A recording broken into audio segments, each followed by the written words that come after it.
I'm 32 years old. I had just sold my company for a few $1,000,000 and I'm standing in my backyard, feeding chickens, gardening, thinking this is what I had worked my entire adult life for. 8 months later, I'm walking around my house like a crazy person because I had absolutely nothing to do with myself. And that's when I realized retirement is a whole lot less appealing when you're not actually tired. So I did something most people and everyone around me thought was completely insane. I went back and I started a supplement company from nothing. And today that company does over 250 million a year in sales. We're the #1 probiotic brand in America.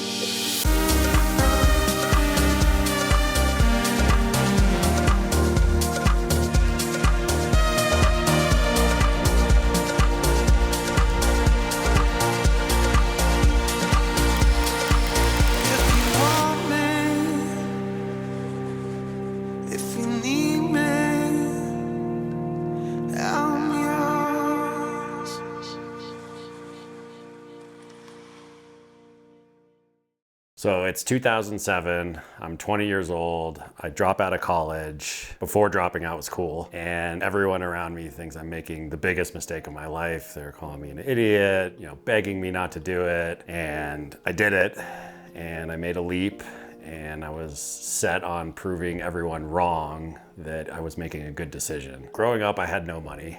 My family had no money. I was raised by a single mom. My dad was a house cleaner. I would go to his house and stay in his trailer on the weekends with my brother, sharing a bed, and we would go clean shit off toilets. And so I didn't have fancy vacations. We would go stay in motel rooms that smelled like cigarette butts. I grew up in Boulder, Colorado, which is like a somewhat affluent suburb. So I was around a lot of people with a lot of money. That really motivated me to want to do something with my life and not grow up struggling, cleaning toilets, staying in shitty motels. I wanted more out of my life, and so that was a big motivating factor for me as I progressed through childhood. So when people were telling me to drop out of college, it took me a while of okay, I'm not gonna end up in the same situation that I grew up in. And I don't wanna say that I had a bad childhood because my dad was my best friend, a great person, my mom is a great person, so they were great people. But it was hard growing up with no money, and I didn't wanna be in that same situation for myself or my family. So first problem, I drop out of college, I get my real estate license, and I look like I'm 16. And I'm sitting across from middle-aged couples trying to convince them to make the biggest purchase of their lives in buying a home. They're looking at me like, where's your mommy? And no one's buying a house from this kid. So I start thinking about the problem differently. I'm thinking, how can I get more people interested in buying from me? Maybe I can start making some money off this transaction differently. So I start looking into online marketing, how I can generate a website to get leads. I throw up a website and I start teaching myself SEO. And this is in 2007, 2006, that range. Most people have no idea what SEO or search engine optimization is. So I'm figuring it out in real time. I'm testing things. I'm seeing what works. I'm finding stuff that clicks. So a few months later, I'm generating 200 to 300 leads per day off of this website. And again, people are calling me, asking, but I don't want to show up because I'm embarrassed because I look like I'm 16. So I think, all right, I'm gonna start selling these leads to other real estate agents and let them do the deal. And I'm gonna take a commission off of that. And this was my first real taste of making money. So I started making a bunch of money. Well, at the time it felt like a bunch of money doing this. And I realized I didn't need to be the one closing the deal. I just need to understand how the online world worked, how to position myself in the middle of that. And I never had a real job after that, not one. Every dollar I've made since has come from figuring things out on the internet, running businesses, figuring out where the trends are, what's working, what's not. And I tend to always try to do that before other people catch on. But finding that first win didn't mean I'd figured out the whole game. So the next several years were basically me stumbling from one thing to the next, trying to find something that actually stuck. So before I ever started Physician's Choice, before I found the thing that actually worked long term, I tried a lot of different things and a lot of things that didn't work. After the lead gen business, I got into consumer goods and we started an energy mint company thinking we're going to build a real brand, we're gonna get into retail stores, we're gonna make this nationwide success. And Walmart picks up our product, and on paper that sounds like we've made it. Walmart is the holy grail for consumer companies like consumer goods. We're celebrating the win like we had just won the lottery. And it quickly hits that reality is very different. The product doesn't move off shelves the way we expected. Walmart has very specific expectations about velocities. And when you don't hit those numbers, you're in trouble really fast. So we end up having to buy back all of our inventory from Walmart, coming out of pocket with a bunch of money we didn't have, boxes and boxes of product that we now have to own again and figure out how to sell. And the whole thing is kind of like a financial disaster. So we sell that business basically just to walk away. I didn't make any money, real money on it. And it was an expensive lesson, and we learned a lot about retail and what could happen when it goes wrong. And from there we pivot into a totally different direction, doing reputation management. So here we're helping people clean up their online presence, bad stuff that's showing up on Google. We're helping them move that down or get rid of it. If someone has an arrest record or a bad review, we're helping people clean that stuff up or make it harder to find. Through that work, we stumble into this kind of niche that is mugshot removal, which sounds very strange because it was. And here's how that worked, is there was these websites, especially in Florida, that would publish people's arrest records on the internet. Basically, if you Googled someone's name and they had a DUI or even like a traffic ticket, sometimes their mugshot would show up online. And these websites were kind of holding people hostage with their photos showing up, their name, all their information. There just wasn't really a way to get rid of those. So we had lawyers, doctors, all these people calling us like, how do we get rid of these mugshots? Through various, like investigative work and doing like a bunch of like online trolling, we figure out how to get a hold of the owners of these mugshot sites, and we strike a deal with them and we offer them money to remove people's records. At first they were saying they'll do it for $5 or $10, and we're charging clients $400 or $500. The margins were absolutely insane. Eventually, so insane the site owners want to work with us because they're tired of dealing with hundreds of individuals calling them every single day. And so we become the middleman for this entire process. At our peak, we were removing hundreds of mugshots per day, making tens of thousands of dollars a day with, a very small team. And this was not glamorous work.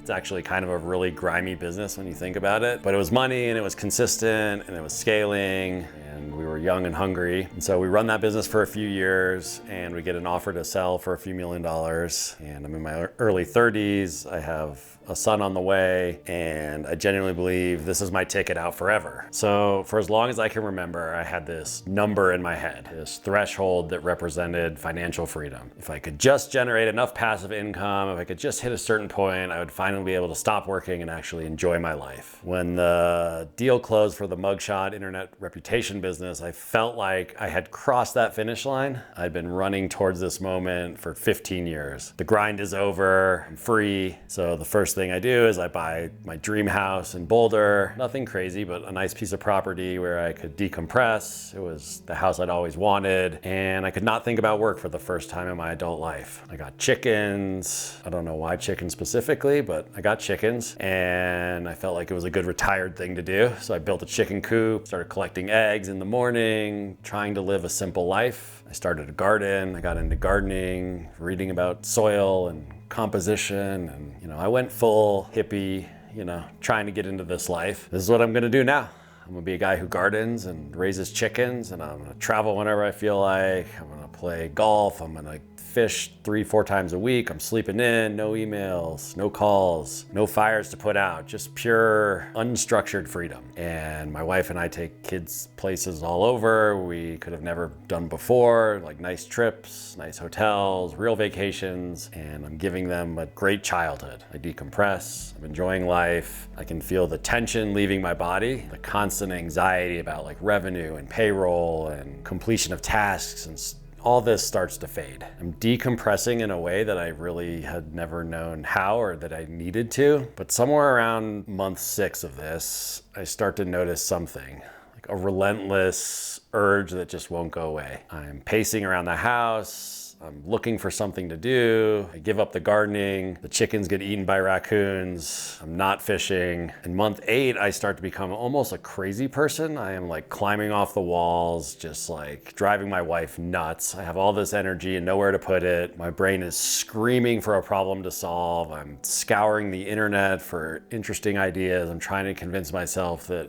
oh, this is just an adjustment period. You've worked 15 years. Of course it takes time to learn how to relax. I'm reading Reddit threads on retirement and relaxation. But deep down, I knew something else was going on. And I started to realize I was never actually chasing money. The money was just like how I kept score. What I was really chasing was the game itself. Business, solving problems, building, figuring things out, working with really smart people I enjoy being around. So sitting at the top of the mountain and looking around, that's not the part I enjoyed. The climbing was the part I enjoyed. And now I'm just sitting here with nothing to climb. I'm in my early 30s with young kids and a brain that does not know how to shut off. Not an 80-year-old retiree who's content to read books and watch the sunset. That's just not how I'm wired. So I start paying attention to what's happening in e-commerce. Amazon specifically caught my eye. And the more I look at it, the more familiar that itch is just coming back. The fire is just burning inside of me, and I am ready to jump back in. So Amazon in 2016, 2017 looked completely different from anything I'd experienced before. The infrastructure it had involved, the opportunity was massive. I could not stop thinking about it. It was on my brain all the time. I'm watching all these people build real brands on Amazon, like young kids just selling random products, not actually creating companies with loyal customers or reoccurring revenue, but building huge companies. I realized the game had changed since I had last been in retail and consumer products. I started going to conferences, I'm watching content, I'm obsessively studying what's working. There's this whole ecosystem I'm realizing of people who are crushing it that I had no idea existed during my retirement. And my business partner and Ryan and I start conversations about, let's get back in this. We've known each other since elementary school for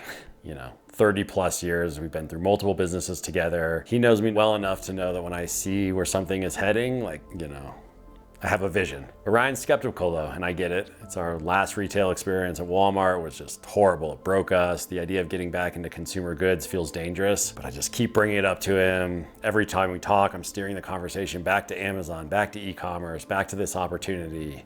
I can't stop seeing it. And my wife is watching me obsess over this for months. Finally, she hits her breaking point. She tells me in exactly these words, you need to start that supplement company you keep talking about or shut the fuck up, because I'm tired of listening to it. And that was the push I needed. So sometimes you just need someone to call you out on your shit and push you into it, and she did that. And supplements made sense to me in a way that other products didn't. I'd worked at GNC when I was younger, through high school, part of my college before I dropped out. I took way too many supplements every day, probably borderline obsessive about it. So I know the space as a consumer. I love the space. It's not just a business opportunity to me. Years earlier, I had these health issues where I had lost hearing in one of my ears, and it was a brain injury. Doctors couldn't really help me out. I had started researching different alternatives. My mom had brought me to a holistic doctor, and we found an alternative that actually worked. And it was a supplement, and that fixed my brain injury and my hearing. And after that, I genuinely believed, okay, these products can help people in a real way that modern medicine can't. So we decided to go all in on this supplement business. We're gonna build it right. We're gonna build great products. And in 2017, we launched Physician's Choice with a handful of products. And that first year nearly broke me in ways I was not expecting.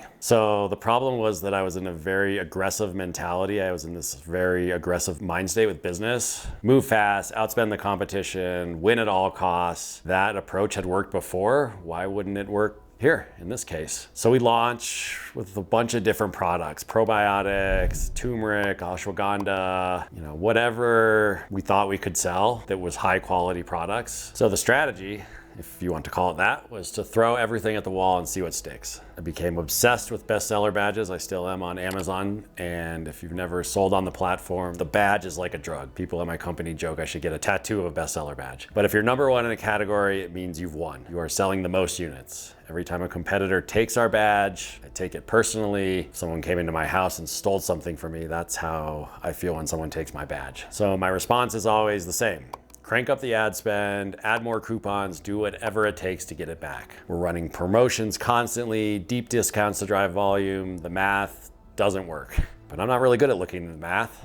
I'm looking at the badge. Meanwhile, I'm spread across all these different product categories, trying to compete in each one simultaneously and win in every one. Turmeric against companies that specialize in turmeric. Ashwagandha and companies that specialize in ashwagandha and herbs. So we're a generalist fighting against companies with multi-million-dollar marketing budgets in every category. The cash is bleeding out in every direction. We're spending more than we're making. I keep telling myself it's an investment. We're buying market share. The profits will come later. End of the year, I'm looking at the actual numbers for the first time, and we did 3 million in sales and lost $1 million doing it. That's not an investment. That's a disaster in slow motion. This is the moment when I'm sitting with the financials and genuinely wondering, did I just throw everything I made away from the mugshot exit completely? Did I make the worst financial decision of my life? My retirement was not so bad at this point. I'm wishing I was still there. Maybe I should have stayed with the chickens versus gone all in on this. So year 2 starts off really hard, but there's 2 new Amazon features that really changed the game for us. And the first one was subscriptions. So subscriptions started to become widely used at this time on Amazon. We had really good products, unique formulas, custom formulas that other people weren't doing. Customers loved our products, which is important, and so our subscription revenue starts to take off. That really accelerated our growth a ton. And the second thing was Amazon added paid advertising. So at the time, most people were relying on organic sales, organic rankings, and we leaned heavy into paid advertising. Everyone in the space was telling us we're idiots. Like, you don't need to spend money on paid ads. You can make so much more money just relying on organic rankings. But deep down, I just had this sense that by being aggressive on paid media, we would be rewarded later for building up subscription bases, building up velocities, and that would increase our organic ranking, and it did. So we get the bestseller badge in the probiotic category, and we take it from a prominent supplement company, a holding company that owns a bunch of big supplement brands on Amazon. And we get a call that I wasn't expecting about acquiring Physician's Choice. So this firm had connections to Zesty Paws, which was one of the hottest brands in the supplement space, BioSchwartz, a lot of like big respected brands. And they're looking to build out a portfolio. They're interested in what we're doing. They fly Ryan and myself out to New York, sitting in this fancy restaurant, an expensive wine and dine, like the whole experience to make us feel like really important, really cool. And the offer comes around and they offer us $5 million. And part of me wants to take it immediately because we're losing money. The business is hard. Like, we're struggling. I'm not sleeping. I'm more stressed than I've ever been. And I'm like, here's a clean exit that could let me walk away with this, get my money back, make some money on this deal. A logical part of my brain is saying yes to this offer. But something about it just didn't sit right with me. I can't like fully articulate why at the time, but there's just this feeling in my gut that like we would be selling at the bottom and this thing had so much more potential. And so the business is starting to show signs of life, like right around this time. It's subtle, but month over month, the numbers are getting slightly better. There's momentum building that I can feel. Even if I can't prove it, I can feel it. I can't prove it on a spreadsheet, but I can like internally feel this like momentum building. So we tell them no, we're gonna keep it. Everyone around me again thinks I'm crazy. It's not the first time in my life. We're bleeding money and I just turned down a guaranteed exit for $5 million. What am I doing? So looking back, that decision might have been one of the most important decisions I've ever made. And not because of the money I would have left on the table, although that was significant, but because it forced me to get honest with myself and why I was doing this. I wasn't building Physician's Choice so I could sell it and get out. I had already done that with the mugshot business and it led to me feeding chickens in my backyard and being mildly depressed. So I wanted to see how far this thing could actually go. Like, could we build a real world-class brand? But to make it go anywhere, we needed to change almost everything about how we were operating. So the thing that turned our business around wasn't a marketing hack or a lucky break. I get that all the time. Like, what hack, what break, what changed for you guys? And it's really simple. It was focus, clear focus, the kind that hurts because it means saying no to money, saying no to opportunity that's right in front of you. After we turned down the acquisition offer, I start doing something I should have done from the beginning. I'm studying what winning brands are doing differently. What are they doing differently from us? Like, what are these top brands doing? So I'm looking at companies like Vital Proteins and Goalie, which was an exploding, emerging brand at the time. And these brands have built incredibly strong identities in specific categories. Everyone knows what they stand for. Everyone knows what they sell. Then I look at us. Physician's Choice. We sell what exactly? Probiotics, turmeric, ashwagandha, collagen, whatever else we thought might sell, but we don't stand for anything. We're just another supplement company with a bunch of products. They're good products, but they're just a bunch of products. So I start asking a simple question. What are we actually best at? If we could only be known for one thing, what would that thing be? And I'm thinking on this, Ryan and I are talking on this. The obvious answer comes to me. is probiotics. We sell really good probiotics. We have amazing traction. There's a ton of science in that category. Customers are buying them. They are subscribing to them. They're coming back month after month. The reviews are amazing. The retention numbers are completely different from our other products. So I go on a 30-minute walk with my business partner, Ryan, in a parking lot, and we come back and have a meeting with our team and to tell them we are going to change the entire strategy of our company, and we are going to focus on probiotics, and we're going all in on probiotics, and we are going to be the #1 probiotic brand in the US. And no one has anything to say, then the objections start coming. What about the turmeric? What about the revenue? And these are objections I have in my head too, right? Like, what about these products that are making money? We just got a bestseller badge in this category, and ashwagandha and collagen. What about all the other opportunities we're seeing? Magnesium, our collagen business is still growing. We could be making money there, we could be making money here. There's opportunity everywhere. And all of these objections are valid. They're all pointing at real money we're leaving on the table. And that's really the trap, is the trap of making money versus building a brand. So I've watched enough businesses try to be everything to everyone, including my own. Chasing every opportunity is how you end up mediocre at everything and exceptional at nothing. So the conversation I keep having is, do we want to be a top 5 brand in 10 categories, or do we want to be the #1 brand in 1 category? And because I like to win and I don't have the resources to do both, we're going to win in 1 category. And trying to win in all these categories is exactly why we're losing money. So we make the call, we're going to kill everything, probiotics only. Some people on our team think I've lost my mind.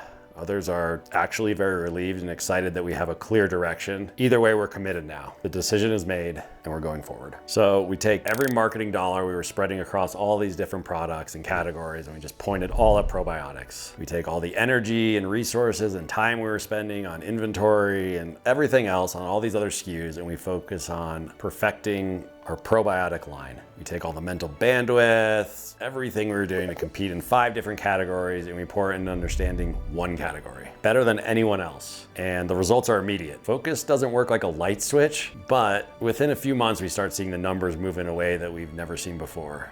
And within a couple of years, we're the #1 probiotic brand on Amazon. And not because we got lucky or caught a wave. It's because we stopped trying to be okay at 10 things and we committed to being fully the best at 1 thing. I fundamentally believe that focus became the foundation for everything that came after in our success. So the business was growing. It was growing like a weed. Everything was just rocket ship, but I was still at a bottleneck. Every decision still ran through me.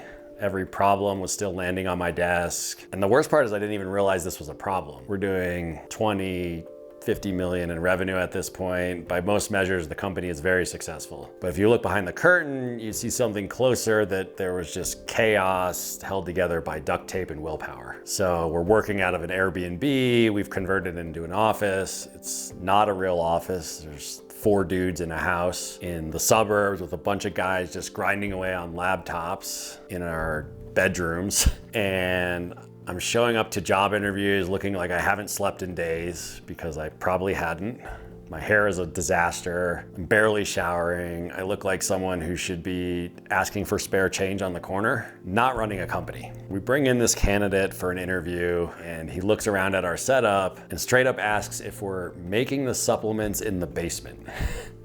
That's the kind of vibe we were giving off, a basement supplement brand. That's how professional we look to the outside world. And I'm trying to hire really good people to help us scale, but nobody good wants to work for a company that looks like it's a college startup operating out of a house in the suburbs. So I call up a buddy who's a really good friend of mine, childhood friend of mine. He's a CFO of a $2 billion a year organization, and I'm complaining to him about how impossible it is to find a good bookkeeper. Posted ads everywhere. I've interviewed dozens of people. Nobody can do basic bookkeeping. And he says to me, and I'll never forget this, he stopped me mid-rant, "What is this bookkeeper you're talking about?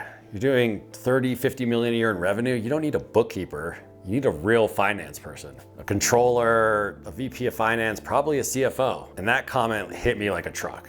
I realized in that moment, I had no idea how to build a real team or run a real business for that matter. I'd been trying to solve a company problem with a freelancer mindset. So I did something that nobody on my team understood and everyone thought was crazy. I hire a full-time HR person, and the reaction is immediate confusion. We don't have harassment problems. We don't have workplace drama. We don't even really have a workplace. We have 5 dudes in an Airbnb. What do we need HR for? I didn't need someone to handle complaints. What I really needed was an entire job in recruiting A players, top talent, the best in the world. Someone who could attract professional candidates, who presented themselves to professional candidates and professionalize our organization to a bit. So this woman comes in and she's wearing a suit. She's talking about hiring funnels and benefit packages and 401k matching. And she helps me build out a real recruiting process with stages and criteria and all the stuff that actual companies have that I had no clue about. And suddenly we're interviewing someone and it's just me looking disheveled, trying to tell them on a vision. But instead, now there's a professional HR person talking about career paths and compensation structures and bonus plans. We look like a real company for the first time. And this HR hire leads us directly to Brock, who eventually becomes our CFO. He's one of the best hires I've ever made. The guy understands finance and business at a level that I didn't even know existed. He brings rigor and clarity to how we think about our business. He complements my skill sets in a way that are unmatched. And then we bring in another killer, our CMO, who becomes a better marketer than I even am. And one by one, we start filling these roles with people who are genuinely great at their specific function. Not people I'm managing, people who are running their domains better than I ever could. And a few years into this process, I'm sitting in a leadership meeting with our core team. We're going around the table discussing strategy and problems and issues we're having. And I have this moment, I'll never forget it, of clarity that changed how I think about my role completely, where I thought, every single person at this table is smarter than me at their job. Brock knows finance better than I do. Paul knows operations better than I ever will. Vadim knows analytics better than I ever will. I'm surrounded by people who will run circles on me in their areas of expertise. That was a light bulb moment for me. And that's when the business really took off. Not when I worked harder, or not when I figured out some new tactic either. It's when I stopped being the ceiling that everything had to pass through. I started to be the person who assembles a team of people smarter than me, of just absolute killers, A players that can do a better job than I do. There's a great Steve Jobs quote that I love, that I don't hire people to tell them what to do. I hire people to tell me what to do. So here's the part people don't usually talk about when they're sharing business success stories. While the company was scaling, while the company was hitting all these milestones, expanding into retail, becoming the #1 probiotic brand, I was personally falling apart. The first few years of building Physician's Choice, I'm in the worst shape of my life. My health is a disaster, physically, mentally, all of it. I don't even realize how bad it's gotten. I'm too busy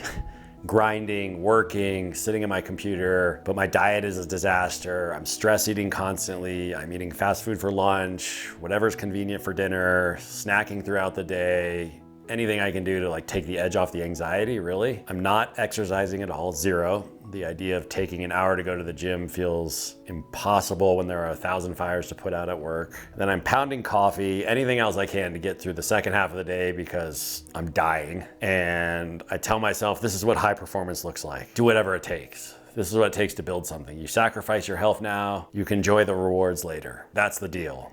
And one day someone takes a photo of me at the office. Nothing special, just a random team photo. And I see myself in this picture and I barely recognize the person I'm looking at. I look awful, just overweight, disheveled, empty look in my eyes, no one's home. I look like someone who's been running on fumes for years, because that's exactly what I am. I'm a disaster. And that photo sticks with me. I can't unsee it. I still have it saved in my top albums today, and I look at it. And every time I look in the mirror, I see this guy from that photo. So I start making changes. Small ones at first, because I don't trust myself to commit to something crazy and drastic at this time. I've told myself I'm gonna get her healthy 100 times, and it never stuck because I'm just grinding and working like a psycho. So my first change is, all right, I'm gonna clean up my diet a little bit. I'm gonna start cutting out the obvious garbage, no more fast food, less sugar. I'm gonna actually pay attention to what I'm putting in my body. And my wife, Jen, is a huge help with this. She's my rock and is pushing me towards this. So the second change is during COVID, I get a Peloton like everyone else, and I start doing 30 minutes a day. I'm not training for a marathon or a triathlon. I'm just trying to move my body and lose a little weight. And what starts as small adjustments turns into a habit. I'm a very habit-driven guy, so these habits turn into something I actually look forward to. I start adding more. I cut out caffeine completely. That one sucked for about 2 weeks. The headaches, the fatigue, all that goes away. Once I get through the withdrawal of the caffeine and the sugar and all the other crap, I realized how much caffeine, all these other things were really messing with my anxiety. So I start meditating every morning. So I start at 10 minutes, I build up to 45 minutes. I'm working with, I'll call him like a meditation coach, but he's really like a performance and life coach. And I'm just sitting by myself, meditating. I'm learning how to calm down my brain. I'm learning how to work with my thoughts. I'm understanding that most of my thoughts and anxieties are things that never actually come true. They're just thoughts and anxieties, and you let them come and go. And this is a Buddhist monk friend of mine that I've had for 40 years, helps me think about beliefs and habits and patterns in a way that I'd never really considered before. And it sounds woo-woo when I describe it, but the impact on how I show up every day is very tangible. You could ask anyone in my life, like this made a huge impact on my life. Fix my sleep.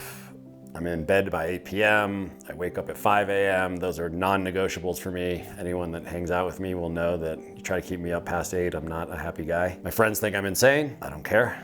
The way I feel when I'm rested versus when I'm not is like two different people. Sleep determines how good my day is. So over the course of maybe 2 years, from 200 pounds, now I'm down to like 160. I'm super lean, I have muscles for the first time since I was a teenager. And because my mental and physical space is in a good space, then my business is getting better. As I get better, not just like a little bit better, noticeably better. So my interactions with my team improve. I'm not snapping at people as much. I'm not carrying this cloud of stress into every meeting. I realized that all those years I thought I was operating at my peak, I was probably running about 30% of my peak.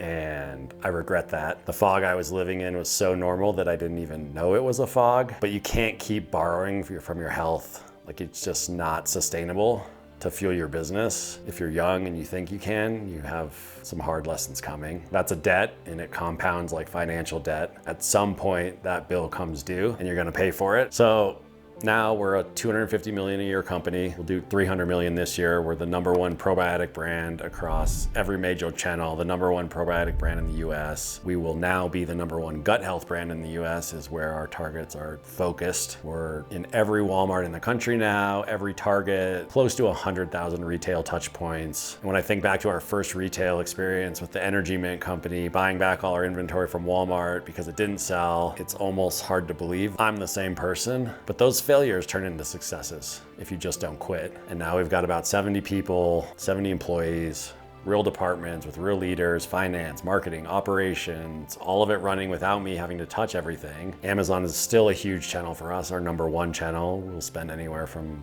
$2 to $3 million a month advertising on Amazon, and we'll sell anywhere from 5,000 to 10,000 units a day on some of our core products on Amazon. And the subscription business alone is probably approaching 100 million this year on Amazon for us. And the customers who buy once love the product, then they get it delivered and they buy again. And that reoccurring revenue completely changed our business completely. And now I'm watching what's happening with TikTok Shop and social commerce more broadly, and I absolute confidence will say that that is going to be the next major shift in how people buy and discover products. I think TikTok Shop is the future of commerce. We are investing heavily there. It's our second largest investment next to Amazon. People ask me all the time, why don't you just sell the company and be done? And I've proven we can build something. I've got enough money where I could stop working if I wanted to. Why keep grinding? The answer for me is that it's not grinding anymore. This is what I actually enjoy doing with my time. I love what I'm doing. Working with smart people is fun. Sitting in a room with my leadership team discussing challenging problems and solving hard problems together is genuinely, authentically fulfilling to me, and I love it. So if you're chasing a number, you'll never actually get there because there's always a bigger number on the other side of that. I've found there is no number that will ever make you happy. You hit your goal and immediately the goalpost moves. That's my experience, and that's a game you can't win. If you're chasing the craft itself, if you're chasing building something and solving problems and working with smart people and having fun, the results become a byproduct of loving the process. I tried retirement once, 8 months of chickens and gardening, being bored out of my mind. That taught me more about what I actually want than any business success or dollar amount or financial purchase ever did. I'm not doing that again. I'm going to keep building. I'm going to take Physician's Choice to the #1 gut health brand in the world, and I'll keep doing that until I physically can't anymore. And not because I have to, but because I want to and I enjoy it. So I spent my 20s and then a good part of my 30s believing that if I could just make enough money, I'd finally be happy. And it turns out that wasn't true. I spent 8 months in retirement thinking that would be the best part of my life and I would reap all the rewards. That wasn't true either.